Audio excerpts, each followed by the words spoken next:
Fala, tenista do Vida em Quadra! Aproveitando que a gira do Saibro acabou recentemente e a gira da grama está começando, a gente resolveu conversar hoje sobre o tema de o quanto o tipo de superfície impacta no risco de lesões ou o risco do atleta parar de competir.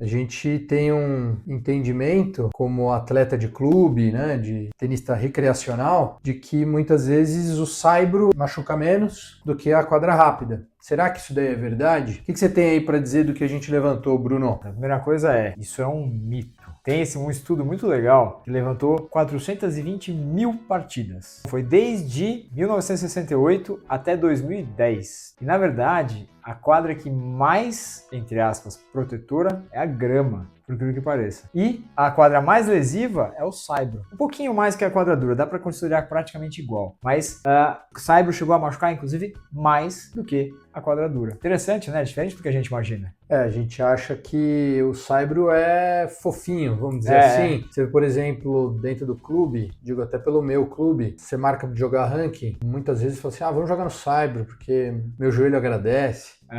Mas isso não necessariamente é verdade, né? Ao final da temporada de saibro, a gente teve alguns atletas que se machucaram e acabaram tendo que, inclusive, abandonando o Roland Garros e outros torneios. Mas o que foi marcado foi o Musetti, que abandonou por dor na coxa, e dor na coxa é um tema que acho que você levantou da bibliografia. O Arthur Fils teve uma queixa de dor nas costas, e a mídia cita como fratura por estresse nas costas, mas a gente não tem informação detalhada. O Kyrgios, tentando voltar a jogar, ele sentiu desconforto no joelho e nem voltou. Talvez não fosse a superfície ideal para ele tentar retornar. E o Casper Ruud, que durante a gira de saibro conseguiu um título de ATP 1000 de Barcelona, mas durante o Roland Garros ele acabou abrindo o bico e por um desconforto que já era recorrente no joelho, ele abandonou a competição.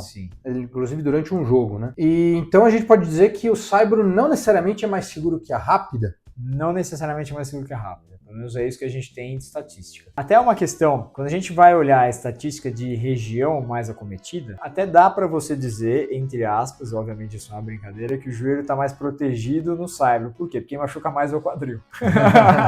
É verdade, né? É o quadril. Tem essa diferença. Alguns assumem que é porque a mecânica para você se locomover no saibro muda um pouco. E, óbvio, a gente não tem evidência científica ainda levantada sobre isso. Mas existe uma diferença no saibro que permite o atleta deslizar mais do que na dura, e o deslizar acaba sendo o que a gente encontrou um dos principais motivos para no saibro ter alguns tipos de sobrecarga. Posterior de coxa, acho que você levantou, e também, eventualmente, por conta do deslizar, acredita-se que o quadril tenha mais rotação para mudança de direção e ele acabe sendo mais sobrecarregado. As lesões musculares, elas são as mais frequentes em qualquer uma das superfícies. A lesão muscular é a mais frequente. Você vai ter algumas diferenças da articulação, porque, queira ou não, o jogo é diferente em cada superfície, né? Então, o saibro, você tem o deslize muito mais frequente. Então, considerando quadra rápida e o saibro, no amador, então, nem se fala. A gente nem sugere que o amador tente deslizar na quadra rápida, porque a tendência de ter algum acidente é gigantesca. Se você desliza direito numa quadra de saibro de boa qualidade, é seguro e você chega bem na bola. Só que tentar fazer a mesma coisa sem ter o treinamento e numa quadra de má qualidade, a chance de você se machucar, aí pensando em articulação, né? Porque o deslizamento sobrecarrega a musculatura. Mas ele também pode dar mais risco de torção em terreno irregular, né? Exato. Se seu pé ficar preso, você tem ainda a inércia do corpo. A tendência é você torcer, né? Então isso é uma questão mesmo. Deslizar, você precisa saber fazer, porque senão a chance de se machucar é gigantesca. Tem um outro elemento também que muito provavelmente a gente pode dizer que impacta, mas a gente não achou bibliografia estudando como variável isolada, pelo menos até agora, mas os pontos são mais longos, né? Tem mais rally, porque a bola no saibro ela vai mais devagar, dá tempo para a resposta de quem está recebendo a bola poder se posicionar e conseguir devolver. Então é mais difícil ter o winner. E aí, por pontos mais longos, você tende a flertar mais com o risco de sobrecarga muscular, sobrecarga tendínea e daí lesões. Sim. É isso? É isso. Então, a média, isso é real, dos jogos é maior. Por quê? Você tem mais trocas de bola. Logo, o ponto demora mais tempo para terminar. É você pensar assim, você vai correr uma corrida de 5 km, de 10, uma meia maratona, uma maratona. Quanto mais a quilometragem, mais extenuado vai estar seu corpo. É mais ou menos isso. E até por isso, talvez a grama seja mais protetora, entre aspas, porque você tem um número menor de trocas na grama. Então, quanto maior o número de trocas, maior a chance de lesar. E aí é outra questão, o amador em geral, o número de trocas é pequeno, né? Então isso não necessariamente vai fazer tanto efeito no amador quanto faz no profissional. Sim. Na verdade, o profissional ele consegue trocar mais independentemente da superfície. A diferença é menor do que acaba impactando o jogador recreacional. Sim. Na grama, a bola ela tem um outro elemento, ao quicar ela fica mais baixa e dificulta um pouco mais para você conseguir devolver a bola sem ela bater, por exemplo, na rede. E na prática, o que a gente pode entender dessa evidência é que sim, o saibro, num contexto de risco para se machucar, né, para você se machucar, vai aumentar um pouquinho se você tiver falta de preparo físico, para justamente tentar incluir o deslizamento no teu jogo e pelo fato de a tendência dos pontos serem mais longos. Sim. Então, o foco, no final das contas, é melhorar o teu preparo físico. Exatamente. Agora, com relação a jogos mais longos em comparação com jogos mais curtos, né? Uma coisa é você ter um ponto que é mais longo, por mais trocas, de uma bola que é mais trocada do que, por exemplo, num piso rápido. Agora, a gente também tem um elemento entre você comparar, que a gente viu no Grand Slam de Roland Garros com uma das finais mais longas de Grand Slam.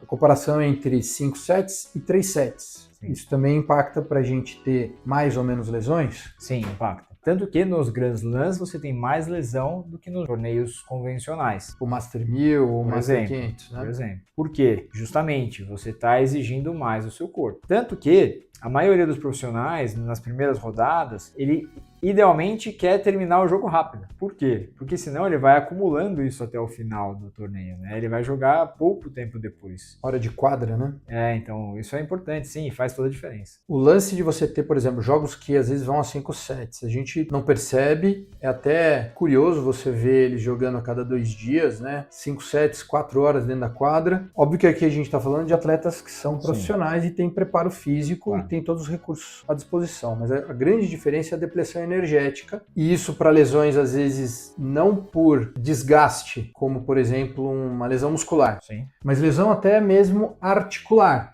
Um entorse. Com a depressão energética, isso compromete a coordenação motora, e de você ter uma coordenação motora por essa depressão energética e fadiga muscular, uma articulação pode ser torcida mais facilmente do que se ele tivesse no início do jogo. Sim. A técnica vai ser mais dificultada. Vou dar outro exemplo. Você está lá na academia, aí você está fazendo o treino do seu bíceps, e no final você está cansado. Você vai jogar o corpo, você vai fazer todo o movimento para conseguir fazer levantar aquele peso. Imagina isso numa partida. Óbvio que você não percebe, a coisa é muito menor. Mas sim, o posicionamento do pé pode ser diferente, né? O quanto ele flexiona o quadril, né? Isso tudo vai ter influência, isso tudo tem influência também na lesão, obviamente, né? Então, como ele posiciona, como ele estabiliza o core na hora de fazer o movimento, por exemplo, forehand, backhand, assim por diante. Me veio à cabeça o que aconteceu com a Luisa Stefani e o US Open, acho que 2022, jogando duplas. Ela estava na rede. E, se eu não me engano, já era meio do torneio, né? Não era para as primeiras partidas. Ali, sim, a gente não está lidando com um jogo de 5 sets, mas eu lembro de entrevistas que ela citou a questão de fadiga muscular. Ela teve uma ruptura de cruzado anterior.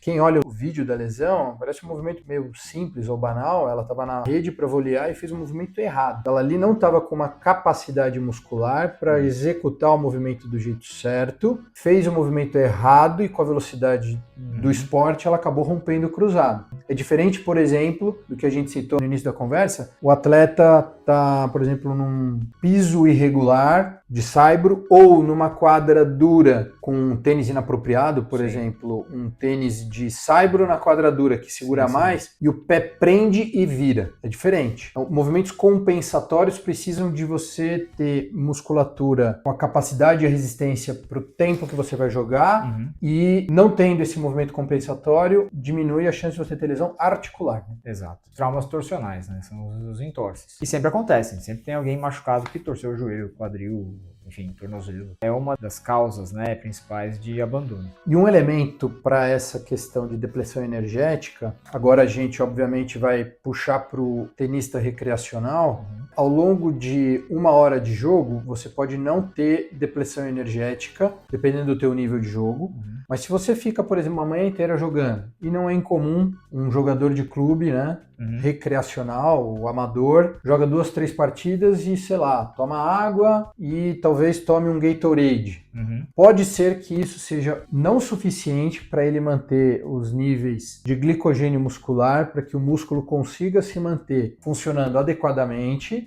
Então, a gente acaba tendo muito esse tipo de erro de não se hidratar, não repor eletrólitos e não repor carboidrato de rápida absorção na quantidade necessária, dependendo do tempo que você fica em quadra. Sem dúvida. O profissional ele não faz isso porque ele tem a obrigação de fazer isso, ele lida com uma depleção muito maior. O aviso aqui, né, é para que quem é amador, que não descuide de fazer as reposições necessárias. A gente até pode depois explorar um pouquinho isso daí. Tem até uma coisa interessante, só puxando o gancho disso, a respeito das câimbras. É frequente, às vezes aumenta a taxa de câimbra, a incidência de câimbra, quem se hidrata, obviamente, ou pouco se hidrata, ou se hidrata antes e durante, e continua se hidratando com só água pós-atividade. Por quê? Porque você, obviamente, vai perder eletrólitos, e quando você se hidrata pós-atividade só com água, você dilui os eletrólitos que você tem. Você aumenta o risco de câimbra. Então, idealmente, após a atividade física, em especial as atividades mais extenuantes, você precisa repor eletrólito. Então,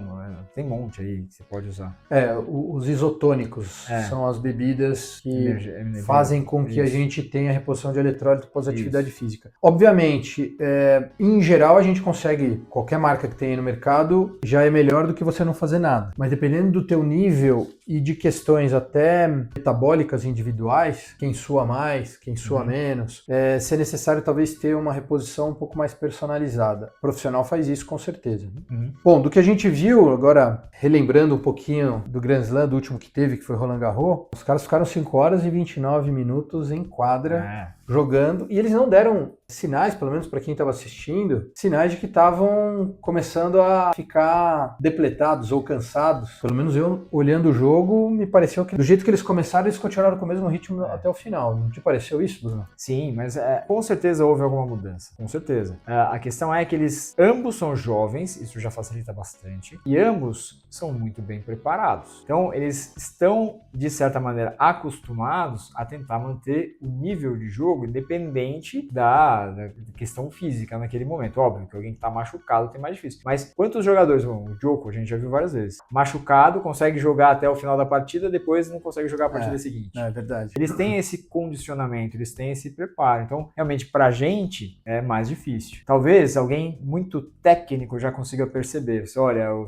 Sinner passou a jogar de uma maneira X e não da maneira Y como ele jogava antes. Mas assim, com certeza houve alguma mudança. Se o Sinner do final do jogo jogasse com o Sinner do primeiro, no começo do jogo, obviamente ele perderia o jogo. O Sinner do primeiro e segundo set ganharia, na realidade, ganharia a partida. Exato. No terceiro, o Alcaraz, na realidade, se superou, né? Bom, legal. Acho que foi um tema interessante. A gente provavelmente vai poder explorar mais detalhes. Surgiram algumas dúvidas aqui. Para todo mundo que está em casa nos ouvindo, se você curtiu esse episódio, deixa o like. Se você tem alguma dúvida e quer sugerir algum tema em cima do tipo de superfície e outros padrões que diferem entre os campeonatos, deixe nos comentários para que a gente possa discutir isso no futuro. E compartilha com quem possa se interessar, né, Bruno? Sem dúvida. Compartilha, se inscreve, dá o like e a gente se vê no próximo vídeo.